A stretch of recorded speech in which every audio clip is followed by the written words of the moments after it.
Bismillahirrahmanirrahim. Welcome to the 17th lecture on advanced topics in change management. Dear students, as you must be knowing, in lecture 16 we were talking about Boeing Airplane Group, one of the leading airplane manufacturers in the world. In particular, why we were interested in Boeing case study? We wanted to go through the case study with our first objective was to see how the Boeing company has evolved over the time, and during this evolution process how it has incorporated technology as an element to bring change into its structures and processes. देखिए dear तुलबा, हम Boeing company की example लेके ये समझने की कोशिश कर रहे थे कि बोइंग जब 1940s में इस्टेब्लिश किया गई बोइंग को एज अ कंपनी, तो वो किस तरीके से काम करते थे। ठीक है, जैसे कि आपने ऑलरेडी देखा कि वो एक ही हैंगर में वहाँ पे हर किस्म के प्लेन को मैन्युफैक्चर किया जाता था, और उसी हैंगर में तमाम इंजीनियरिंग की जो टीम्स थी वो उसी हैंगर में काम करती थी, जिसकी वजह से एक सर्टेन एनवायरनमेंट भी थी जिसमें कि काम किया जाता था, और उसको उन्होंने बुल पेन डिज़ाइन कहा। अब जैसे जैसे बोइंग की company over the time became successful and Guru in size and facilities, तो उनको नंबर ऑफ चैलेंजेस फेस करने पड़े। पहला चैलेंज क्या था?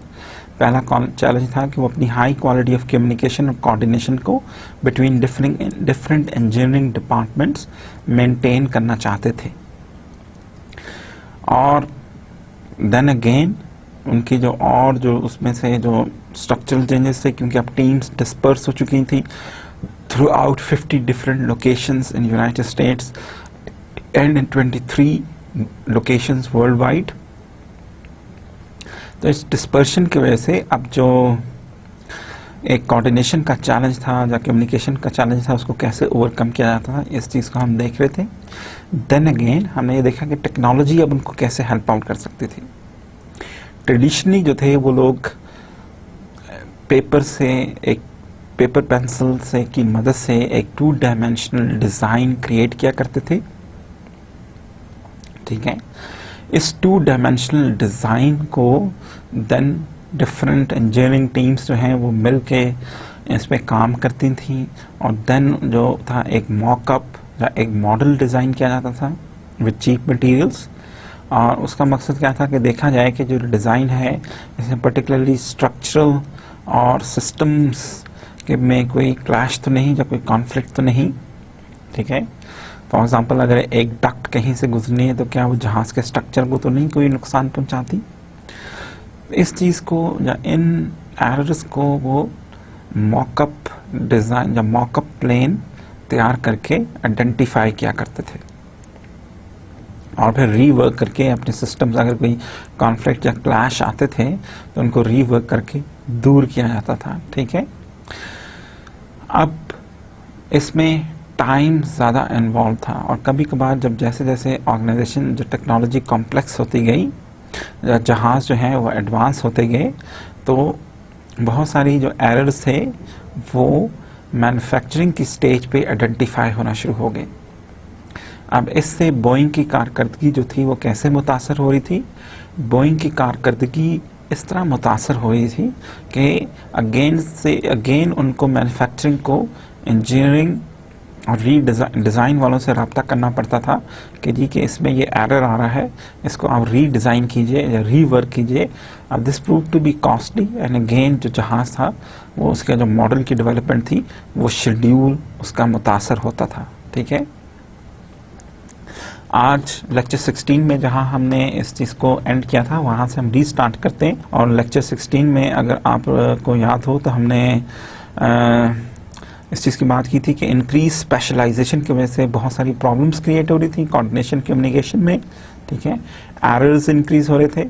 अब हम देखते हैं कि जी कि हिस्टोरिकली उनका प्रोडक्ट डेवलपमेंट टाइम था क्या।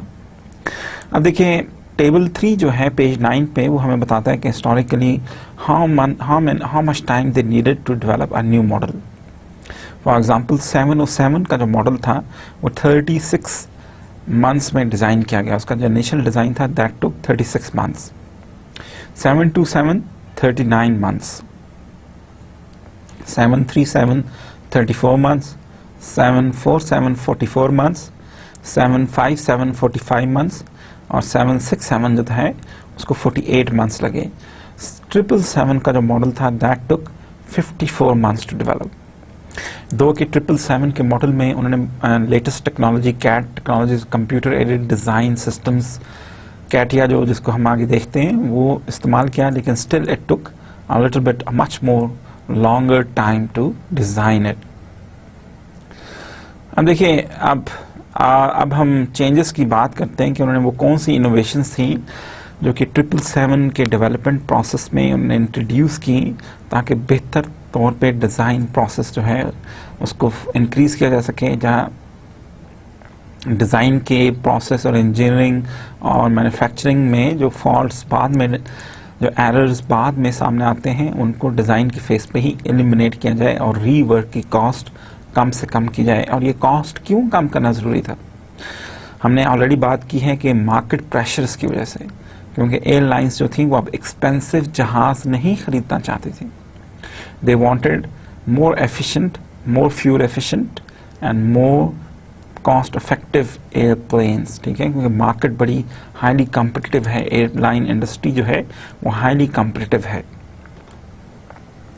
अब देखिए, the 777 design programme provided Boeing with an opportunity to rectify many of the problems that had emerged during its product development history.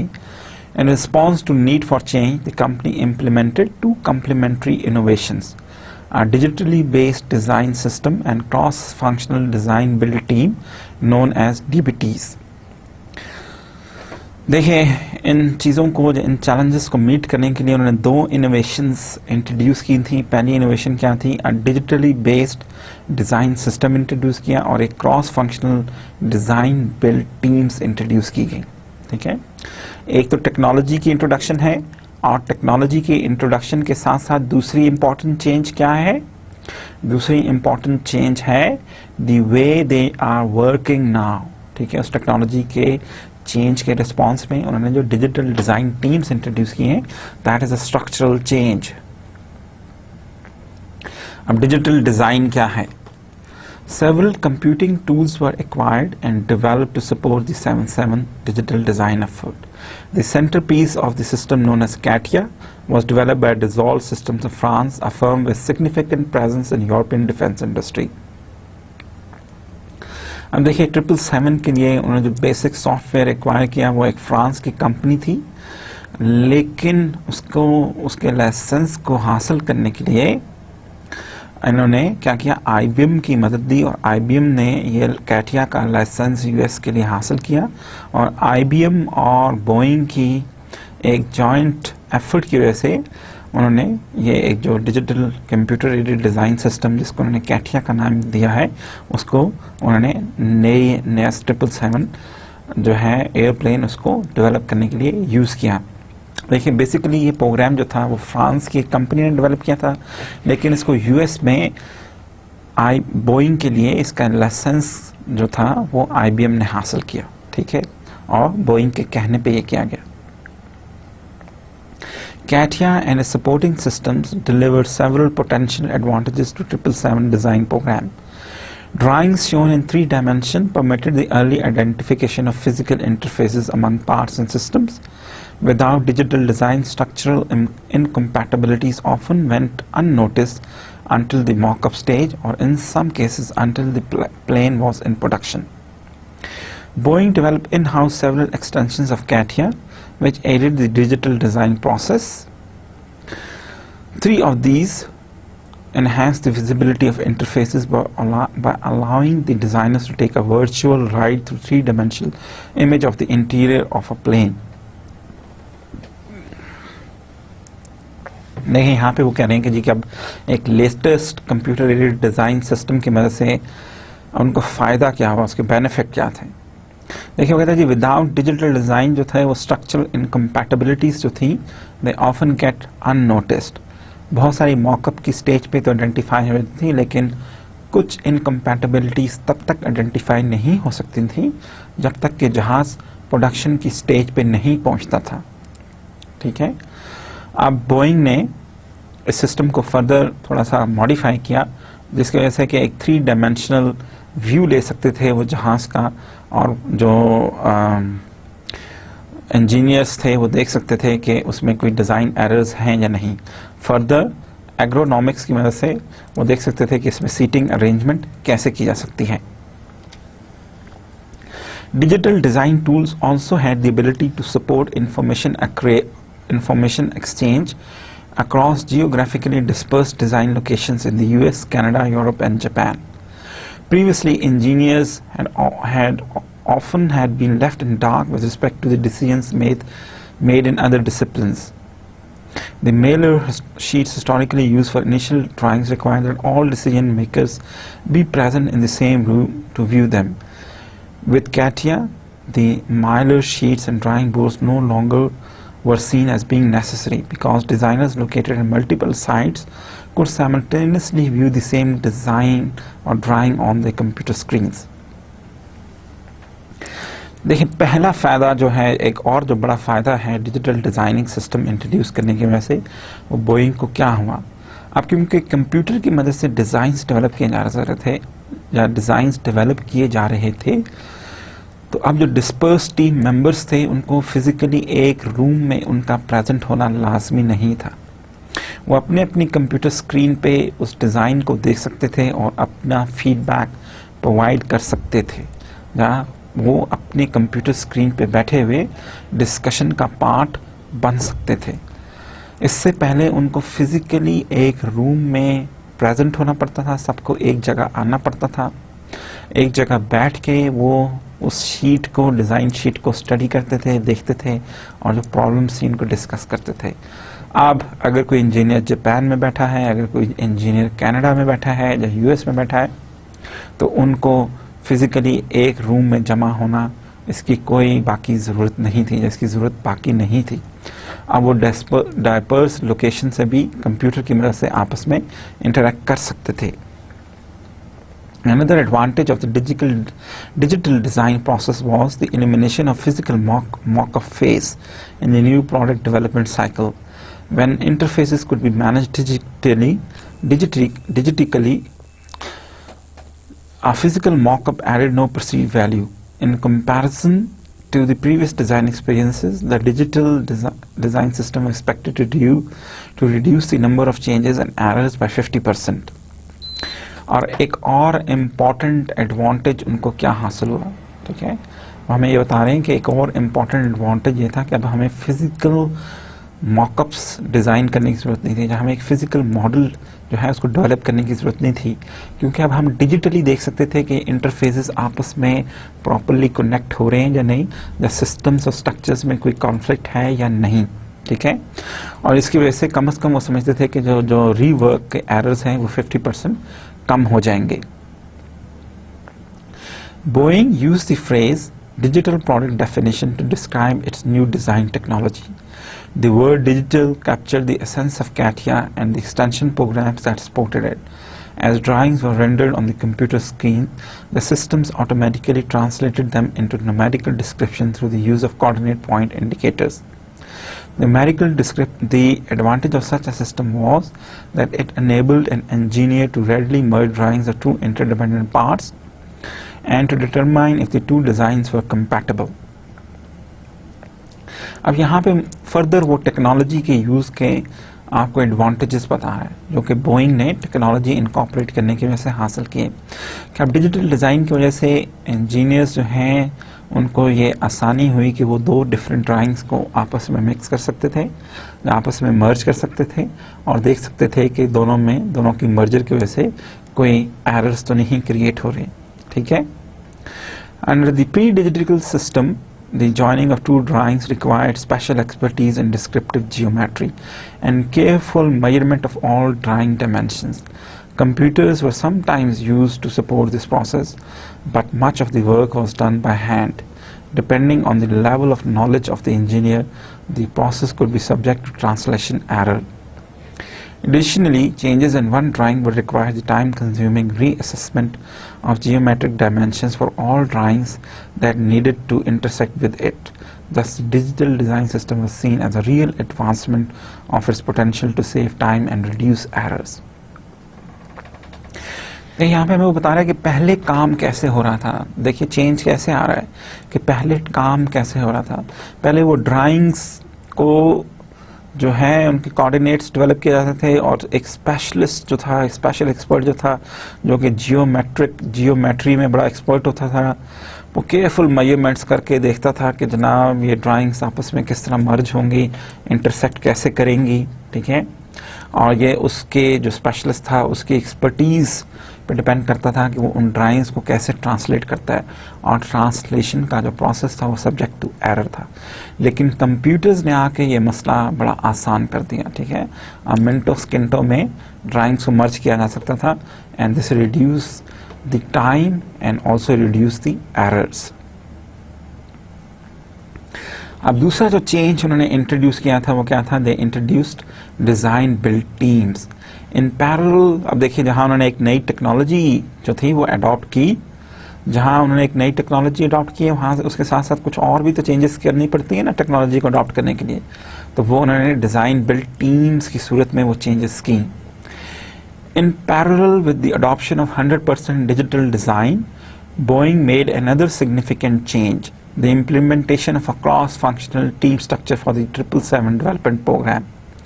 The Boeing engineering community had long recognized the limitations of its financial specialization. The 777 seemed to provide the opportunity they needed for testing an integrative, concurrent approach that would link designer, builders, and tooling specialists. In 1990s, a massive effort was undertaken to form these design teams, most of which were co-located. Initial co-location was at the company Renton facility, but in 1992 the group was moved to Everett facility. Although functions had been intermixed at the Renton site, the move to Everett site brought about a return to greater segregation of functions. In the word of one participant, people who could shout to each other across a partition in Renton had to go to another floor to see each other in Everett. Still, cross-functional teams continued to meet on formal basis as the design proceeded. The official company label attached to these groups was Design Build Team or DBTs. देखिए यहाँ पे वो कह रहा है कि structural changes आपको explain कर रहा है कि डिज़ाइन बिल्ड टीम्स इंट्रोड्यूस की गई या डीबीटीज़ इंट्रोड्यूस की गई. इन डीबीटीज़ का मकसद क्या था कि ये डिफरेंट इंजीनियरिंग के जो फंक्शंस थे, डिज़ाइनर्स, इंजीनियर्स और टूलिंग एक्सपर्ट्स जो थे, उन पे मुश्तमिल एक टीम क्रिएट की गई ताकि इनिशियली ही प्रोडक्ट को बेहतर तौर पे डिज़ाइन किया जा सके, जो प्रॉपर डिज़ाइन किया जा सके, प्रॉपरली डिज़ाइन किया जा सके. ये ना हो कि ऐसा डिज़ाइन बना लिया जाए जो कि टूल एक्सपर्ट्स कहें कि ऐसे तो टूल्स ही अवेलेबल नहीं जिससे कि हम इसको कोई शेप दे सकें. ठीक है, तो इन सारी चीज़ों को अवॉइड करने के लिए टीम्स, क्रॉस फंक्शनल टीम्स मिल के अब डिज़ाइन पे या कैटिया पे काम कर रही थी. अब देखिए हमें वो कहता है जी कि अब उसने, आप अगर पेज पे देखें, आप पेज 12 पे देखें तो उसने फिगर की मदद से भी हमें एक्सप्लेन करने की कोशिश की है कि डिज़ाइन टीम्स जो हैं वो किस तरह फॉर्मुलेट की गई हैं. ठीक है, वो कहता है जी कि डीबीटी जो डिज़ाइन टीम थी उसके टॉप ऑफ द चार्ट जो था that was compose of representatives from all major functions and was responsible for overseeing the entire process. Its role was focused primarily on monitoring and scheduling of time-dependent events. As with other teams in the structure, DBT1 was co-led by a representative from design engineering, a representative from manufacturing engineering. Airplane section integration teams, which operated just below DBT1, were responsible for major components of the 777 such as wings and landing gear. अब देखिए वो DBT1 जो है वो एक top of the team में उसकी hierarchy में सबसे टॉप हैसियत है. वो मैन्युफैक्चरिंग और इंजीनियरिंग की पे मुश्तमिल लोगों पे है. उनके नज़दीक उनके अंडर एयरप्लेन सेक्शन के लोग काम कर रहे हैं या एयरप्लेन सेक्शन इंटीग्रेशन की टीम्स काम कर रही हैं. एयरप्लेन सेक्शन इंटीग्रेशन की टीम्स का क्या मकसद है कि वो विंग्स और इस तरह की चीज़ों को डिज़ाइन कर रही हैं. ठीक है, members included representatives from various engineering functions such as individuals from low-level DBTs who brought in design perspectives related to safety, environmental management, material quality assurance, tool engineering, customer support and the like. Team membership and attendance evolved over time based on the need for inputs and the role. Although these teams featured a shared leadership role between design engineering and manufacturing engineering, it was greatly recognized that design engineering held the greater power in this relationship. The functional organizations played the role of ultimate arbiter in the case of design conflict, and also reserved the right to reverse design decisions made by the DBT representatives. अब देखिए यहाँ पे वो कह रहे थे कि ये टीम्स किस तरह काम कर रही हैं, आपको थोड़ा सा वो बताने की कोशिश कर रहा है. देखिए कह रहे हैं ये टीम्स मिलकर काम कर रही हैं और ओवर द टाइम टीम की मेंबरशिप या कंपोजिशन चेंज होती रहती थी. जिन इंजीनियर्स की बाकी ज़रूरत नहीं रहती थी, उनकी जगह नए इंजीनियर्स तैनात किए जाते थे टीम में. जो नए इंजीनियर्स उनकी प्लेस ऑक्यूपाई करते थे, ठीक है. और डीबीटी मेंबर्स जो थे उनमें हर फंक्शन से लोग प्रेजेंट थे. फॉर एग्जांपल जो लोग safety, environmental management, material quality assurance, tooling engineering, customer support और इन सब पे मुश्तमिल जो लोग थे, इन सब डिपार्टमेंट से लोग उस टीम का मेंबर थे. किसी कॉन्फ्लिक्ट की सूरत में जो फंक्शनल ग्रुप था उसका डिसीजन फाइनली समझा जाता था. अगर लेट्स से अगर डिज़ाइन के जो फंक्शनल डिपार्टमेंट है, फिर वो डिपार्टमेंट डिसाइड करता था अगर कोई डिज़ाइन में एरर है और कोई कॉन्फ्लिक्ट क्रिएट हो रहा है, टीम्स किसी तरह उसको रिजॉल्व नहीं कर सकती थी. At the lowest levels of organization network, DBTs, each team included a core group of designers who worked on CATIA stations and interacted on daily basis. These teams were functionally specialized and did not include significant cross-disciplinary representation. Although the digital design workstations allowed for links among teams designing interdependent parts, team meetings at all levels were an essential part of the communication process. During DBT and section integration team meetings, participants made frequent use of digital design images shown on large computer screens as the basis of discussions regarding design conflicts and challenges. अब देखिए दो के team members जो थे वो different department से belong करते थे और डिफरेंट पार्ट्स पे काम कर रहे थे, लेकिन टीम मीटिंग्स जो थी वो एक एसेंशियल पार्ट था कम्युनिकेशन प्रोसेस का. वो एक बड़ी स्क्रीन पे, कंप्यूटर स्क्रीन पे डिजिटल डिज़ाइंस देखते थे और फिर उनको डिस्कस करते थे कि क्या इनमें कोई डिज़ाइन कॉन्फ्लिक्ट्स या चैलेंजेस हैं या नहीं. In the early stages of design process, some integration teams met as often as once per week. As the design neared completion, some integration teams disbanded altogether and others reduced their meeting frequency considerably, once every 4 to 6 weeks. The teams most likely to deactivate were those for basic components that were viewed as unlikely to change in future derivations of the 7.7. According to one estimate, the total number of teams declined from 268 at the beginning of the project to 150 at the end of the project. देखिए यहाँ पे आपको बता रहा है कि जैसे जैसे काम प्रोग्रेस होता था वैसे वैसे वो टीम्स या वो टीम मेंबर्स जिनकी मज़ीद ज़रूरत नहीं थी, जो अपना काम कंप्लीट कर चुके थे, वो टीम को छोड़ के वापस अपने डिपार्टमेंट्स में चले जाते थे. और वो कहते थे कि अकॉर्डिंग टू वन एस्टिमेट एक टीम जब वो काम स्टार्ट हुआ था तो दे हैड सम 268 मेंबर्स. ठीक है, अब वो देवर टोटल नंबर ऑफ टीम्स जो कि उस 777 पे काम कर रही थी, वो उनका नंबर जो था वो 268 था, जो कि फर्दर रिड्यूस होकर 150 तक रह गया. इसका मतलब है कि वो जो बाकी की जो टीम्स थी जो कि 100 के करीब हैं, वो अपना काम कंप्लीट कर चुकी थी. वो कुछ ऐसे पार्ट्स पे या ऐसे सेक्शंस पे काम कर रही थी जिनमें के मज़ीद फर्दर चेंजेस की कोई ज़रूरत नहीं थी. जब पहला जहाज़ 777 का जो कि यूनाइटेड एयरलाइंस को डिलीवर किया गया, तो उससे पहले टीम्स जो थी वो सेवरल टाइम्स पर वीक उन्होंने मीट किया ताकि इंश्योर किया जा सके, ताकि इस चीज़ को इंश्योर किया जा सके, ताकि देखा जा सके कि सारे सिस्टम्स प्रॉपरली काम कर रहे हैं या नहीं और डिलीवरी डेट पे कोई प्रॉब्लम पेश ना आए. DBTs extended beyond Boeing company boundaries to include customers and suppliers. देखिए इन्होंने जो एक और इसमें इम्पॉर्टेंट चेंज थी वो क्या थी कि DBTs जो थी उसमें से बोइंग कंपनी के एम्प्लॉयज़ ही उसके मेंबर नहीं थे, बल्कि इसमें कस्टमर्स और सप्लायर्स के रिप्रेजेंटेटिव्स भी इसके पार्ट थे. ठीक है, और उसका मकसद क्या था? Each of these individuals participated in several design teams and reported frequently to his or her home organization. Pilots from United Airlines worked with the 777 cockpit design team. Major suppliers represented another set of participants in the new team structure. For example, a Japanese company produced the lavatories for Boeing commercial jets and was heavily involved in the 777 design process. A representative of the company flew from Tokyo to Seattle twice monthly to participate in DBT meetings. More significantly, Boeing teams worked with Japanese partners contracted to produce major portions of 777 fuselage. These teams did much of their work on site in Japan, but communicated frequently with design teams in the US.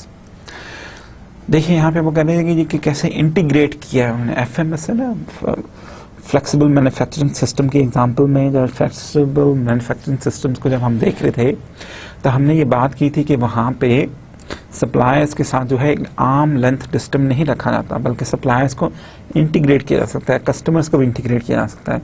इसलिए United airline के जो pilots थे वो भी cockpit design की जो team थी उसके साथ मिल के काम कर रहे थे. जो कंपनी इनको लेबोरेटरीज, जो टॉयलेट्स एयरलाइन में जो लेबोरेटरी है वो फराहम कर रही थी, उसके वो भी डिज़ाइन में उनको शुरू से ही इन्वॉल्व किया गया था. ठीक है. इसी तरह जो फ्यूजलेज जो कंपनी जो है वो तैयार कर रही थी जापान में, वो भी फ्रीक्वेंटली इंटरैक्ट कर रही थी with the US counter parts. ठीक है. Putting it all together, the simultaneous development of a new product, employment of a new computer-aided design technology, and conversion to a team structure created many challenges for Boeing.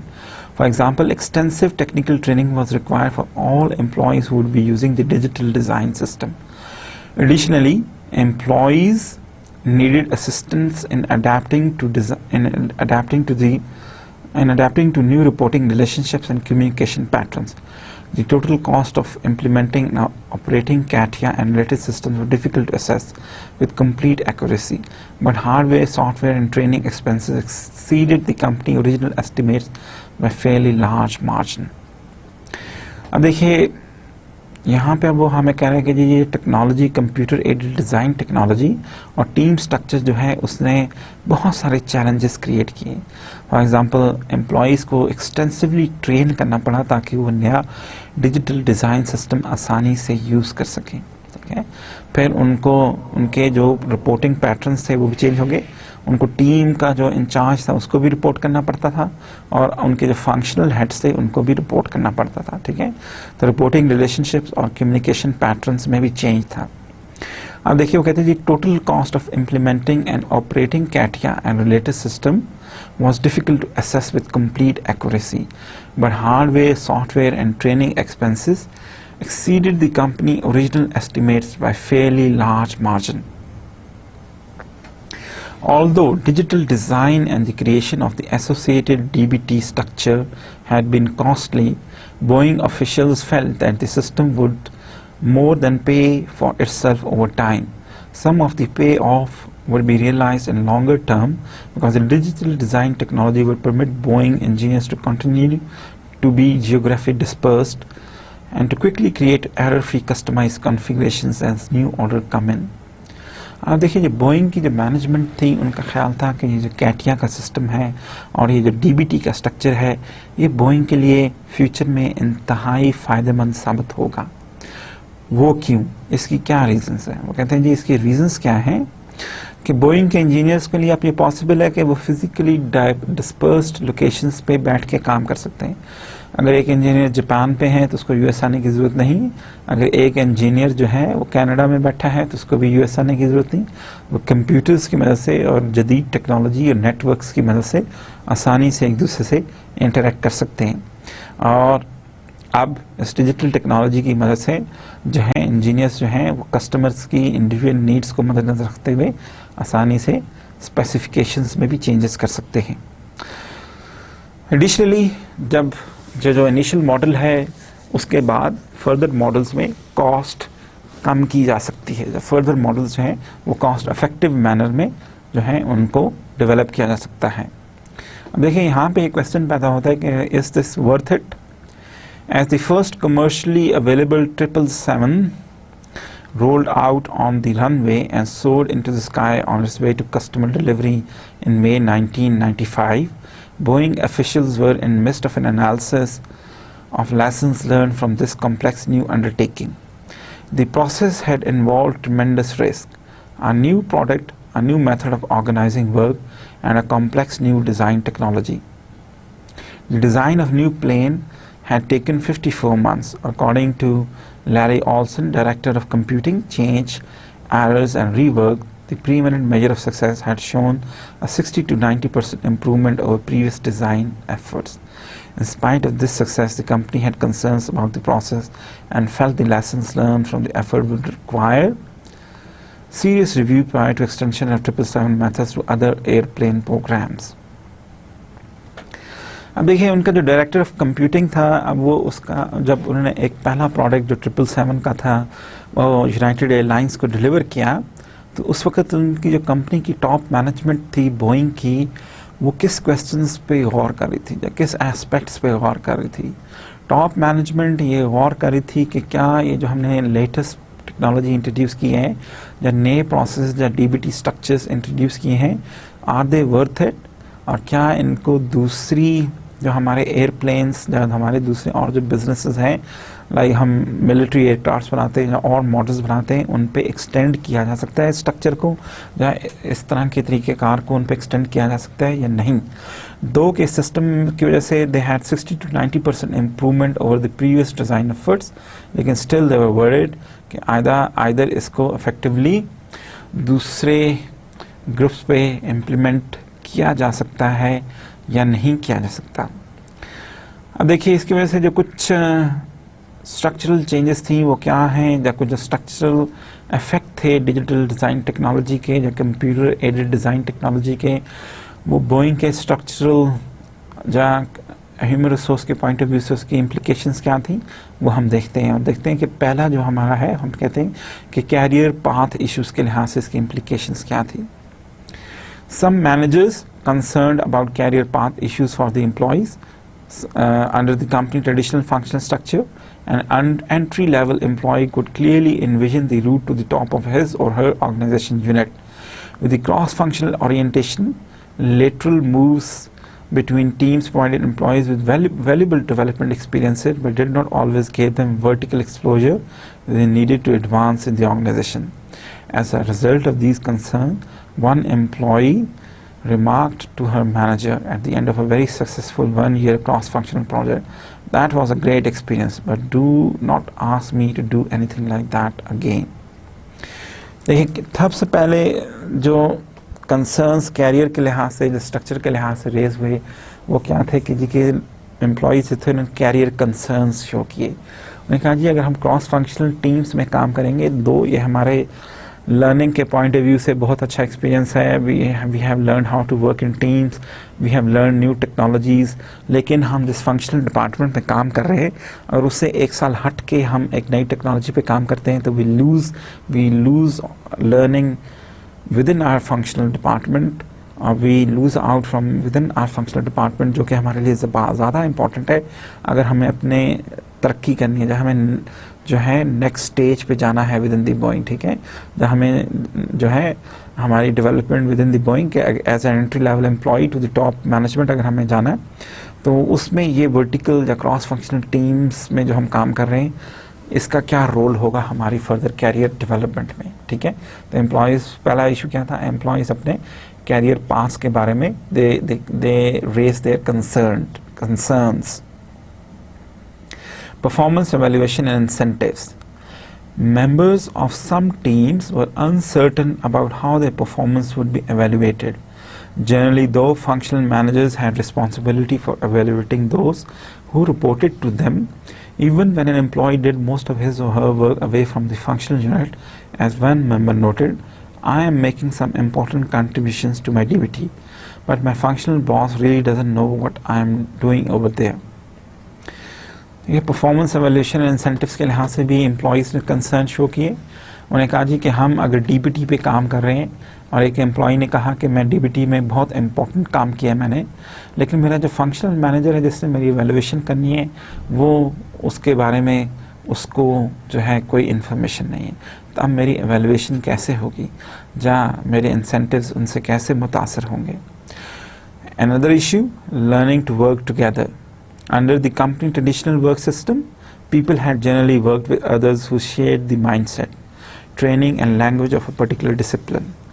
The DBT approach required them to work with a diversity of perspectives, and some employees did not feel adequately prepared for such a change.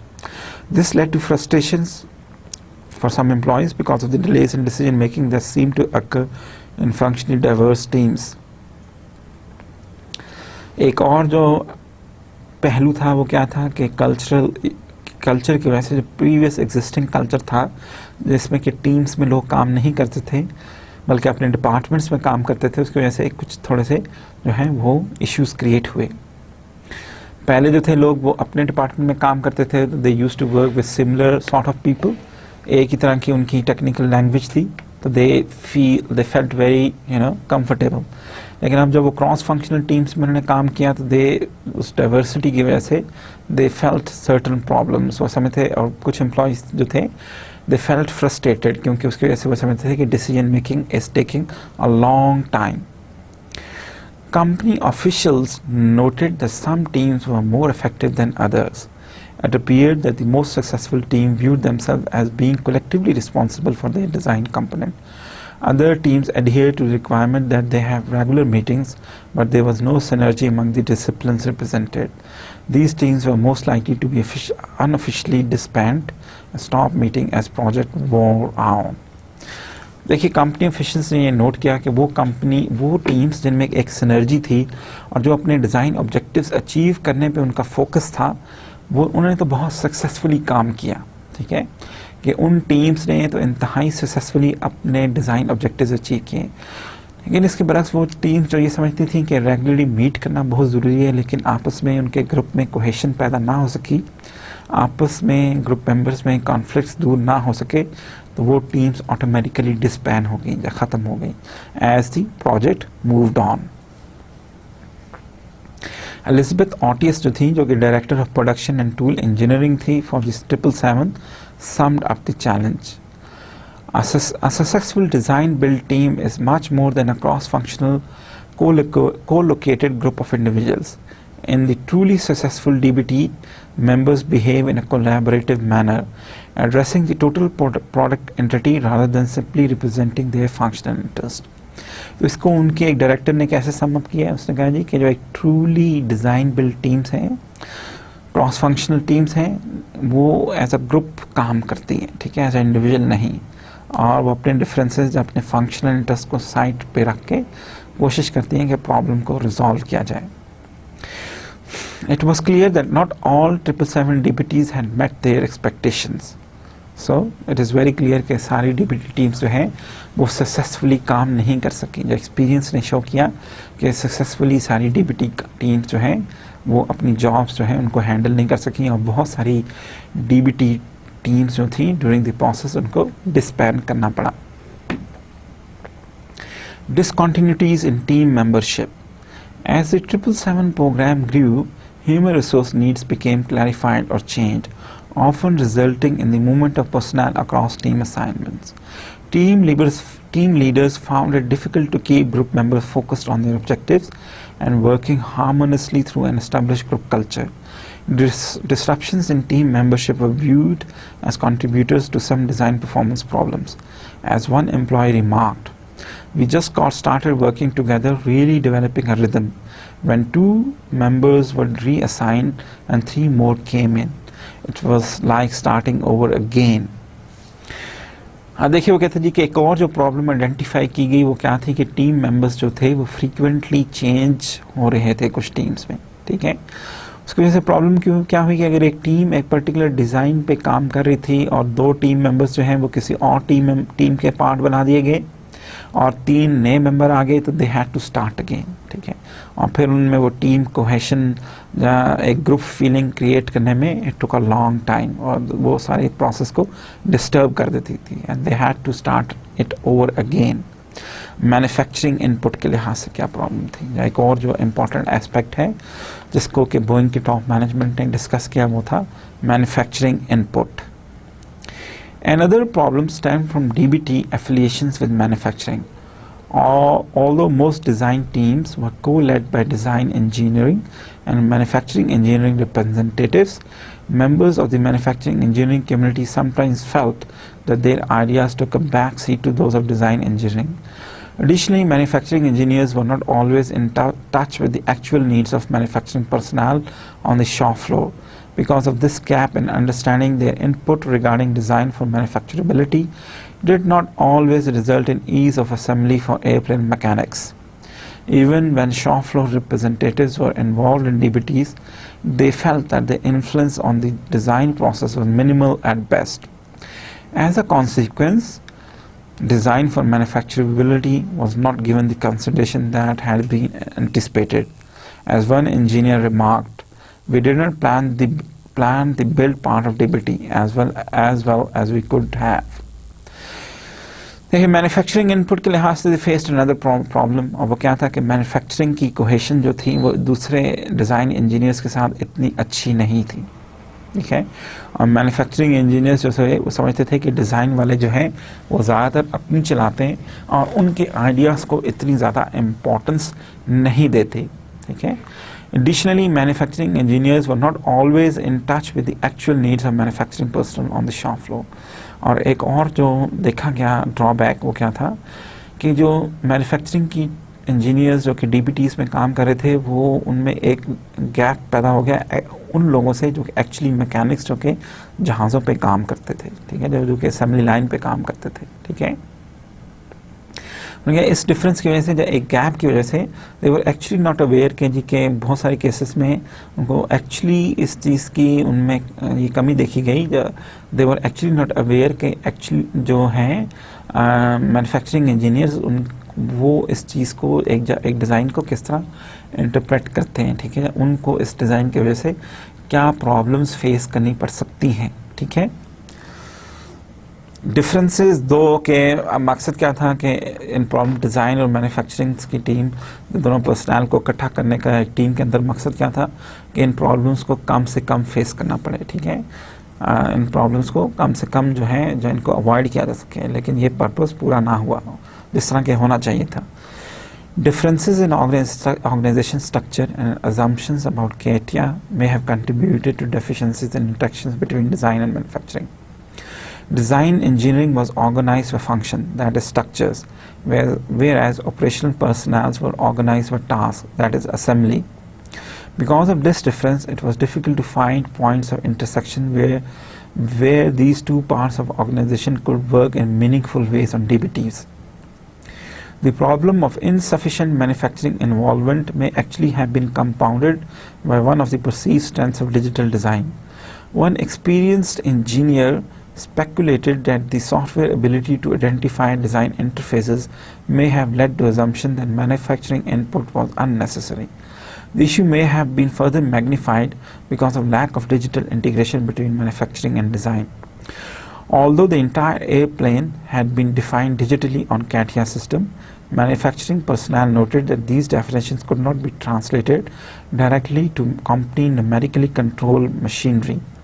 Further development work would be necessary to link the design system with software used in Boeing manufacturing facilities. देखिए, एक और जो important difference देखा गया, एक जो और जो इम्पोर्टेंट ड्रॉबैक सामने आया वो ये था कि कैटिया का जो सिस्टम था जो कि बेसिकली एक डिज़ाइन टूल था, जहाँ कंप्यूटर एडेड डिज़ाइन टेक्नोलॉजी थी, वो बोइंग की मैन्युफैक्चरिंग सिस्टम जो मैन्युफैक्चरिंग सॉफ्टवेयर से इंटीग्रेटेड नहीं था, ठीक है, और जो बोइंग की जो असेंबली लाइन की मशीन थी वो न्यूमेरिकली कंट्रोल थी कि उसमें इनपुट करना पड़ता था, वो सॉफ्टवेयर कंट्रोल नहीं थी, ठीक है। तो this also created a barrier और this also created a problem, ठीक है, जिसको के रिजॉल्व बाद में took time to how to resolve these issues, ठीक है। डिज़ाइन रीवर्क के लिहाज से क्या इश्यूज थे? A major goal of 777 development process had been to reduce the amount of design rework. However, some design teams continued to struggle with interfaces between structures and systems. This sometimes resulted in the need for 3 to 4 design iterations before the two entities could be integrated in a satisfactory manner. The problem seemed to stem from insufficient integration in the lowest level of DBTs, also from challenges associated with learning new systems. Still देखते हैं कि design rework के लिहाज से there were still problems. आप बहुत सारे designs को 3 या 4 दफ़ा री डिज़ाइन करना पड़ता था, जहाँ उनको बहुत सारे जो डिज़ाइंस थे उन पे इटरेशंस करनी पड़ती थी, ठीक है, ताकि प्रॉब्लम्स टूल हों. टूल इंजीनियरिंग, देखिए tooling issues compounded the dissociation of manufacturing and design. Although tool design representatives participated during the early stages of 777 design program, most of them were withdrawn from the team activity and pulled back into the functional organization, where the design was nearly 25% complete. This shift was made in response to cost and schedule pressures. Designers were needed in their functional areas to produce 777 tool designs, and time spent in meetings was time spent away from the desk at hand. This focus on short-term scheduling optimization led later to need for rework of tool designs, lengthening development time and hindering product manufacturability in some cases. Although product quality was not affected, cost and time to market did suffer somewhat as a consequence of these setbacks. देखिए एक और जो drawback जो सामने आया वो क्या था कि टूल इंजीनियर्स को जो है वो अर्ली स्टेजेस में ही जो है वो डिज़ाइन टीम से अलहदा कर दिया गया, डीबीटी से अलहदा कर दिया गया, ताकि वो अपने डेस्क पे बेहतर जाके काम करें और टूल्स को डेवलप करें, ठीक है. लेकिन ये इसकी वजह से एक डिसएसोसिएशन क्रिएट होगी between DBT and tool engineering, ठीक है, जिसकी वजह से बहुत सारे टूल्स पे रीवर्क करना पड़ा. इसकी वजह से प्रोडक्ट डेवलपमेंट का टाइम इंक्रीज़ हो गया, और दो के क्वालिटी तो इससे उस पर तो क्वालिटी ऑफ द मैन्युफैक्चरिंग पे तो कोई फ़र्क नहीं पड़ा, या क्वालिटी ऑफ द प्लेन या एयरप्लेन पे तो इसकी वजह से कोई फ़र्क नहीं पड़ा, लेकिन it increase the cost and time to market the plane, ठीक है. proliferation of teams.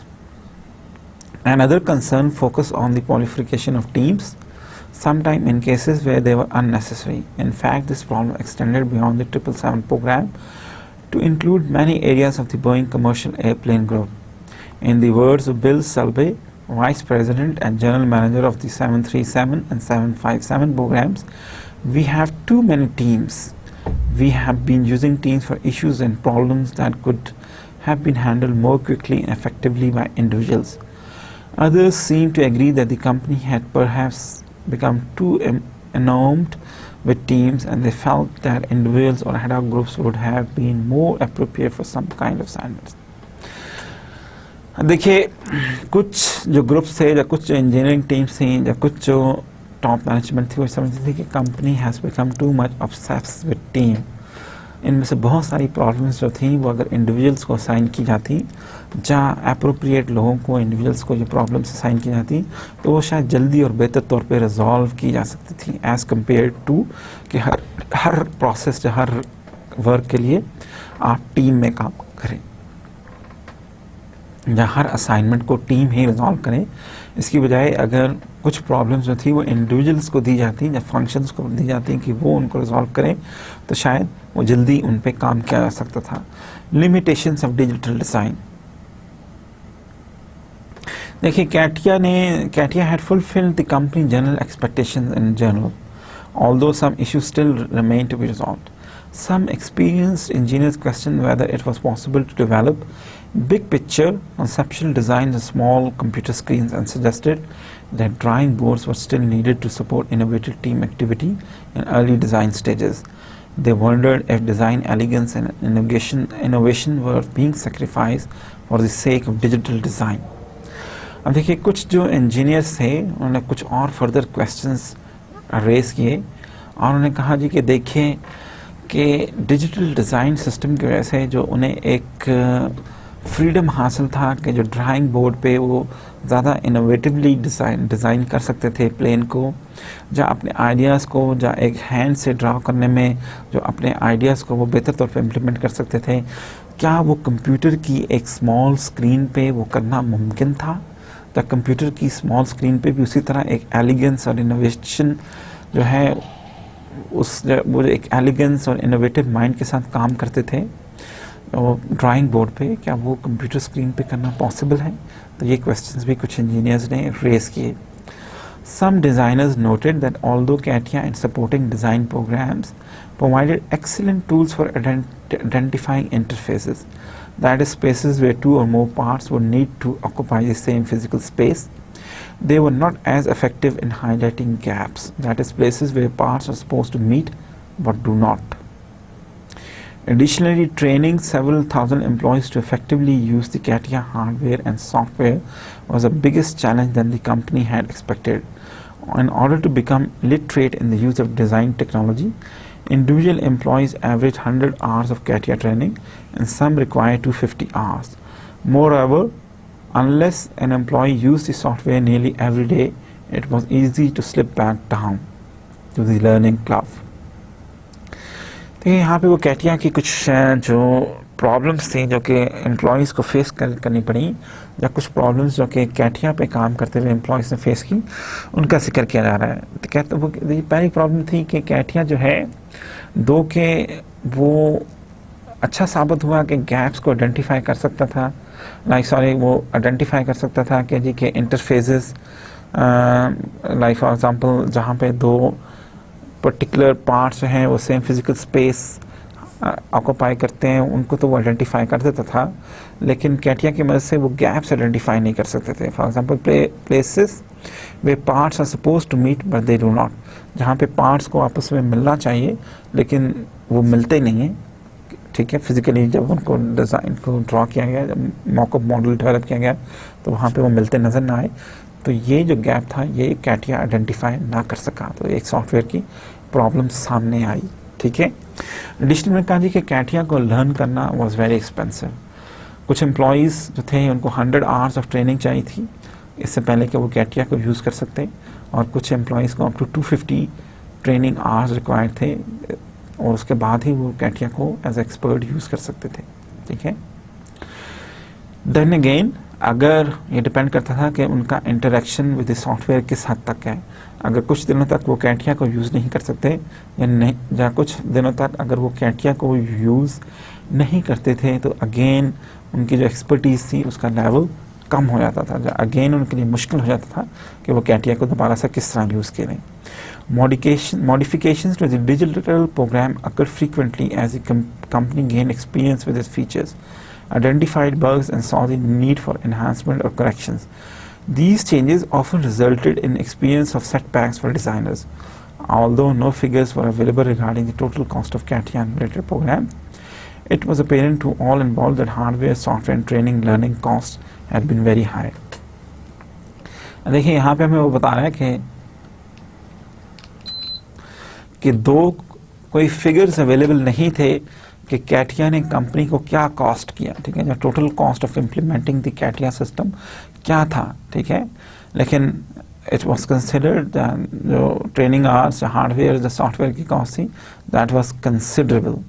अब बोइंग इससे आगे बोइंग ने क्या फैसले किए इन मीटिंग के बाद, जब बोइंग ने क्या सोचा, N analysis of digital design and cross-functional teams of the 777 revealed both strengths and weaknesses. In other words, Don Fudge, in the words of Don Fudge, 777 manufacturing engineering manager, although the 777 design process did not achieve all that it could have, it still was the most effective and efficient production definition endeavor that Boeing company has ever undertaken. However, it was clear that if the company were to elect to expand these innovations in other product lines, it would benefit from lessons learned on 777. Company-wide adoption would be a major undertaking, and top-level decision makers felt a need to carefully consider several important questions.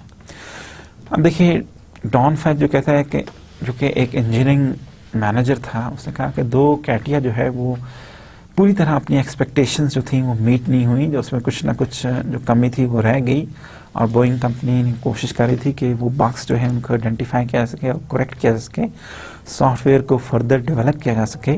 ठीक है, लेकिन at the same time जो है वो ये समझता था, जब उसने कहा जी कि क्या अगर इसको हम पूरी बोइंग कंपनी की लेवल पे इसको इम्प्लीमेंट करेंगे तो क्या वाकई एक इफेक्टिव और एफिशिएंट सिस्टम होगा या नहीं, that is a questionable thing, ठीक है।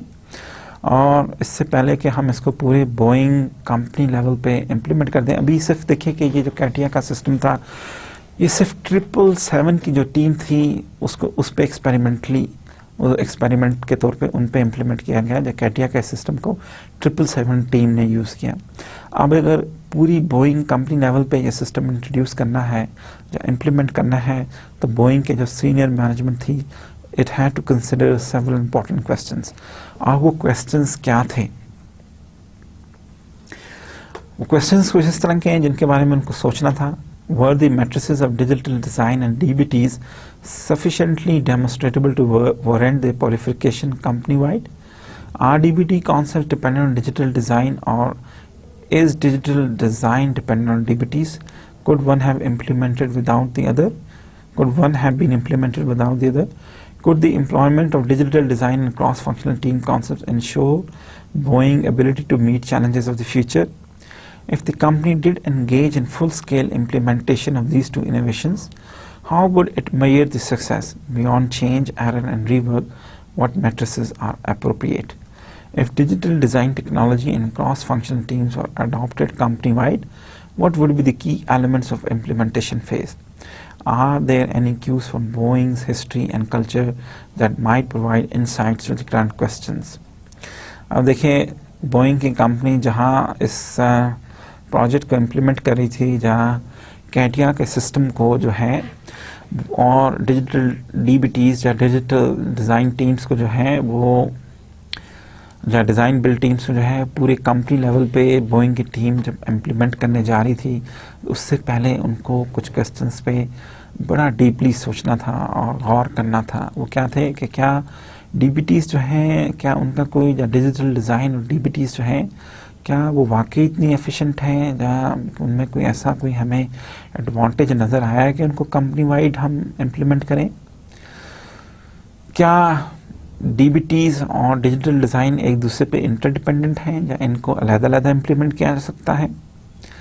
और क्या ये जो डिजिटल डिज़ाइन और क्रॉस फंक्शनल टीम का कॉन्सेप्ट हमने इम्प्लीमेंट किया है, क्या ये बोइंग के फ्यूचर चैलेंजेस के लिहाज से फिजिबल भी हैं या नहीं? क्या ये जो सिस्टम हमने डिज़ाइन किया है ये बोइंग के फ्यूचर चैलेंजेस को मीट करने के लिए फिजिबल भी है या नहीं? अगर इनको फुल स्केल इम्प्लीमेंट कर दिया जाए तो वो क्या मैट्रिसेस होंगे जिन पे कि हम इसकी सक्सेस को मेजर कर सकते हैं, अपार्ट फ्रॉम के रीवर्क कॉस्ट कम हो जाए या रीवर्क कॉस्ट जो है वो कम हो गई है, और क्या मैट्रिसेस डेवलप की जा सकती हैं, ठीक है, परफॉर्मेंस एवेलुएट करने के लिए, और क्या क्राइटेरियाज जो हैं वो डेवलप किए जा सकते हैं, ठीक है। और अगर इसको कंपनी वाइड इन चीज़ों को इम्प्लीमेंट किया जा सके तो वो प्लान क्या होगा, किस प्लान के तहत इन चीज़ों को इम्प्लीमेंट किया जा सकता है? Are there any cues from the Boeing history and culture that might provide insight into current questions? Boeing की हिस्ट्री से हमें क्या पता लगता है कि हम जो करंट चेंजेस इम्प्लीमेंट करना चाहते हैं इनको सक्सेसफुली इम्प्लीमेंट कर सकेंगे या नहीं? तो ये कुछ इंपॉर्टेंट इश्यूज हैं जिन पे आप भी गौर कर सकते हैं और सोचें कि इन पे बोइंग के आंसर्स क्या होंगे, ठीक है। जब बोइंग की मैनेजमेंट इन इश्यूज को किस तरह स्टडी करती है, इन इश्यूज को किस तरह एनालाइज करती है और इनको किस तरह इम्प्लीमेंट करती है अपनी कंपनी में। तो देखिए, आज के इस केस स्टडी का मकसद क्या था? हमने जो Boeing commercial group airplane group की जो हमने केस स्टडी ली है, इसका बेसिक एम क्या है? इस केस स्टडी को हमने क्यों पढ़ा है, इस केस स्टडी को हमने क्यों समझने की कोशिश की है? देखिए, इस केस स्टडी का बेसिक एम ये था कि हम देखना चाहते थे कि टेक्नोलॉजी की मदद से ऑर्गेनाइजेशंस में क्या चेंजेस आ रही हैं। इन पर्टिकुलर जो कंपनीज जो हैं जो टेक्नोलॉजीज़ को इम्प्लीमेंट कर रही हैं, तो उस टेक्नोलॉजिकल चेंजेस की वजह से उनके स्ट्रक्चर्स किस तरह चेंज होते हैं। इसके लिए हमने बोइंग की एग्जांपल ली और हमने कहा कि बोइंग जो कि 90 साल पुरानी कंपनी है ऑलमोस्ट, ठीक है, जो एयरप्लेन मैन्युफैक्चरिंग बिजनेस में है, उसने मार्केट चेंजेस की वजह से, जहाँ मार्केट प्रेशर्स की वजह से 1990s में एक नया मॉडल इंट्रोड्यूस किया जिसका नाम 777 था। और इस इंट्रोडक्शन के पीछे बेसिक क्या था कि बेसिक एम्फेसिस क्या था कि कॉस्ट इफेक्टिव हो और ज़्यादा एफिशिएंट इफेक्टिव एयरप्लेन साबित हो। उसमें पैसेंजर्स जो हैं 200 से 400 तक पैसेंजर्स हों, ठीक है, 2500 से 5000 एयर माइल्स तक ट्रैवल कर सकता हो, ठीक है। देन अगेन कॉस्ट सेविंग हो, तो इसी तरह उसके डिज़ाइन में कुछ चेंजेस की गई कि 4 के बजाय 2 इंजन्स जो हैं वो इंट्रोड्यूस किए गए। 2 पायलट्स जो हैं इस जहाज़ को उड़ाने के लिए काफ़ी थे, ठीक है। विंग स्पैन्स चेंज किए गए ताकि ज़्यादा फ्यूल एफिशिएंट जहाज़ साबित हो, ठीक है, और कंपटीटर्स के मुकाबले में ज़्यादा ऑर्डर्स मिलें। अब देखिए, हमने शुरू से बोइंग की हिस्ट्री को हमने समझने की कोशिश की है। जब बोइंग की हिस्ट्री का हमने एक जायज़ा लिया है, देखा कि 1940s में बोइंग में काम किस तरह किया जाता था। जब बोइंग की देखे हमने कहा उनका एक बुल पेन सिस्टम था जिसमें एक ही हैंगर में डिफरेंट जो जहाज़ बनाए जाते थे, चाहे वो मिलिट्री जहाज़ थे या कमर्शियल जहाज़ थे, उनके डिफरेंट मॉडल्स में एक ही हैंगर में काम किया जाता था। और जो जितनी इंजीनियरिंग टीम्स थी वो एक ही हैंगर में अवेलेबल होती थी। उसकी वजह से फ़ायदा क्या था कि वो आसानी से एक दूसरे से कम्युनिकेट कर सकते थे, आसानी से प्रॉब्लम्स को रिजॉल्व कर सकते थे, और पर्टिकुलरली मॉक अप स्टेज पे एक ही जगह पे प्रेजेंट होते थे और वो इंटरफेसेस आपस में मिलते हैं, यानी गैप्स कहाँ पे उनको आसानी से गैप्स को, जो प्रॉब्लम्स को, एरर्स को आइडेंटिफाई कर लेते थे, ठीक है। जैसे जैसे बोइंग की कंपनी जो है वो ग्रो की, बहुत सारे मॉडल्स इंट्रोड्यूस हुए, बहुत सारी फैसिलिटीज़ इंक्रीज हुई, तो क्वालिटी कम्युनिकेशन और कोऑर्डिनेशन की प्रॉब्लम्स क्रिएट हुई। अब उनके इंजीनियर्स जापान में भी थे, अब उनके इंजीनियर्स यूएस में भी थे, अब उनके इंजीनियर्स यूरोप में भी थे, ठीक है। कंपनी की फैसिलिटीज़ जो हैं 50 से ज़्यादा तो यूएस में हैं, 50 फैसिलिटीज़ हैं जो कि यूएस में और 23 डिफरेंट अदर कंट्रीज़ में प्रेजेंट थी। सो अब बोइंग की मैनेजमेंट ने सोचा कि हमें कोई टेक्नोलॉजी की हेल्प लेनी चाहिए, तो उन्होंने 2 चेंजेस की। एक तो उन्होंने डिजिटल डिज़ाइन सिस्टम इंट्रोड्यूस किया, डिजिटल डिज़ाइन सिस्टम्स इम्प्लीमेंट किए और उनको सपोर्ट करने के लिए डीबीटीज़ इंट्रोड्यूस की, डिज़ाइन बिल्ड टीम्स इंट्रोड्यूस की, जो कि डिफरेंट फंक्शंस थे। फॉर एग्जांपल डिज़ाइन, टूलिंग, ठीक है, डिज़ाइन इंजीनियर्स जो थे, टूलिंग इंजीनियर्स जो थे, मैन्युफैक्चरिंग इंजीनियर्स जो थे, कस्टमर्स जो थे, सप्लायर्स जो थे, पायलट्स जो थे, उन पे मुश्तमिल डीबीटीज़ क्रिएट की और उनके डिफरेंट लेवल्स थे, top managers, airplane section engineers, ठीक है, उससे नीचे भी डीबीटीज़ टीम्स एग्जिस्ट करती थी। एक पूरा स्ट्रक्चर डेवलप किया डीबीटीज़ का, डीबीटी टीम्स का, ठीक है। उसका मकसद क्या था कि ये जो रीवर्क है इसकी कॉस्ट कम की जाए, ठीक है, और वहाँ से कॉस्ट सेव की जाए। अब देखिए, डिजिटली डिज़ाइन करने के कुछ एडवांटेजेस भी थे जो कि कंपनी को फ़ायदा भी हुआ उससे। पहला फ़ायदा क्या था कि जी देखिए कि डिजिटली अब वो इंटरफेसेस को देख सकते थे कि इंटरफेसेस आपस में, जो डिज़ाइंस आपस में आसानी से इंटीग्रेट होते हैं या नहीं होते, ठीक है। अब ये काम डिजिटली किया जा सकता है। इससे पहले एक्सपर्ट जियोमेट्री में एक्सपर्ट जो थे इंजीनियर्स अवेलेबल होते थे जो कि कोऑर्डिनेट्स डेवलप करते थे और फिर देखते थे कि ये आपस में डिज़ाइंस जो हैं, डिफरेंट डिज़ाइंस इंटीग्रेट होते हैं या नहीं। अब कंप्यूटर टेक्नोलॉजी की मदद से ये चीज़ें मिनटों में की जा सकती थी, ठीक है। एंड देन अगेन जो उनके डिस्पर्स्ड इंजीनियरिंग टीम्स थी उनको फिजिकली एक जगह पे प्रेजेंट होना ज़रूरी नहीं था, बल्कि वो टीम्स जो थी मुख्तलिफ लोकेशंस में होने के बावजूद भी आसानी से एक दूसरे से इंटरलिंक थी और कंप्यूटर टेक्नोलॉजी की मदद से आसानी से एक दूसरे से आइडियाज़ शेयर कर सकती थी, ठीक है। आहिस्ता आहिस्ता कैटिया डेवलप हो रहा है, ठीक है। जब कैटिया के सिस्टम को जो एरर्स, उसमें जो बग्स नज़र आए, बोइंग कंपनी ने उनको दूर करने की कोशिश की। फॉर एग्जांपल वो इंटरफेसेस तो कैटिया आइडेंटिफाई करता था लेकिन गैप्स को आइडेंटिफाई नहीं कर सकता था। जहाँ पे दो पार्ट्स को होना चाहिए था लेकिन वो वहाँ पे लेकिन वहाँ पे फिजिकली डिज़ाइन में ये जो था वो डिज़ाइन में ये कुछ लिमिटेशंस थी कि एक्चुअली जब वो उसको मॉकअप बिल्ड किया गया, जब एयरप्लेन बिल्ड किया जा रहा था तो जो 2 पार्ट्स एक जगह होने चाहिए थे वहाँ पे नहीं थे, ठीक है। जब उनकी गुंजाइश नहीं रखी गई थी। तो ये चीज़, ये एक ड्रॉबैक था जो कि कैटिया ने शुरू में आइडेंटिफाई नहीं किया, गैप्स आइडेंटिफाई नहीं किए। अब इनको भी, इन चीज़ों को, इन बग्स को कैटिया को फर्दर डेवलप किया जा रहा था, ठीक है, कैटिया को एरर फ्री किया जाने की कोशिश की जा रही थी, ठीक है, तो सॉफ्टवेयर को फर्दर डेवलप किया जा रहा था। देखिए इसमें, इसके साथ जो जहाँ पे रीवर्क की कॉस्ट कम हुई, वहाँ पे एक बहुत बड़ा क्वेश्चन था कि क्या इस टेक्नोलॉजी को कंपनी वाइड इम्प्लीमेंट किया जाना चाहिए या नहीं, ठीक है। इसके साथ साथ कुछ डीबीटी जो टीम्स क्रिएट की गई, या डीबीटी की टीम्स की वजह से कुछ और इश्यूज भी, ह्यूमन रिसोर्स इश्यूज भी क्रिएट हुए, ठीक है। वो क्या थे, कैरियर पाथ के, कि डीबीटीज में जो लोग काम कर रहे थे वो परेशान थे कि उनको किन को रिपोर्ट करना है और उनकी परफॉर्मेंस कैसे एवेल्युएट होगी, ठीक है। तो परफॉर्मेंस एवेल्युएशन एंड इंसेंटिव्स के इशू थे। उनको इकट्ठा काम करने में भी कुछ कल्चरल इश्यूज की वजह से, या डिफरेंट बैकग्राउंड्स की वजह से भी, या डाइवर्स टीम्स होने की वजह से भी सर्टन प्रॉब्लम्स फेस करनी पड़ी, ठीक है। और टीम मेंबर्स अगर जल्दी चेंज हो जाते थे, या टीम मेंबर्स को फ्रीक्वेंटली अगर चेंज किया जाता था, तो then again they have to start again, ठीक है। अगेन मैन्युफैक्चरिंग वाले ये समझते थे कि उनकी इनपुट को इतने ज़्यादा इंपॉर्टेंस नहीं दी जा रही, और डिज़ाइन इंजीनियर्स जो हैं उनके मशवरे को कोई ख़ास अहमियत नहीं दे रहे, ठीक है। फिर देखें डिज़ाइन रीवर्क, के रीवर्क अब भी किया गया, 2-3 दफ़ा रीवर्क करने की ज़रूरत पड़ती थी, लेकिन जो पहले जब ड्राइंग्स यूज़ की जाती थी उसके मुकाबले में अब कम रीवर्क करने की ज़रूरत थी। टूल इंजीनियरिंग वालों की इन्वॉल्वमेंट उस हद तक ना हुई जैसे कि एक्सपेक्टेड थी। फॉर एग्जांपल टूल इंजीनियरिंग वाले इनिशियल डिज़ाइन फेज़ में तो डीबीटीज़ का पार्ट थे, लेकिन लेटर स्टेजेस में उनको वापस डेस्क पे भेज दिया गया ताकि वो टूल्स को जल्दी डेवलप करें, जिसकी वजह से बहुत सारे टूल्स पे रीवर्क करने की ज़रूरत पेश आई, ठीक है। तो इस चीज़ की भी ज़रूरत थी कि उनको डिज़ाइन डीबीटीज़ में जो है वो ज़्यादा देर तक उसका पार्ट बनाया, जब तक कि डीबीटीज़ टीम काम कर रही थी उनको उसका पार्ट रखा जाता, उनकी पार्टिसिपेशन डीबीटीज़ में रहती, ठीक है।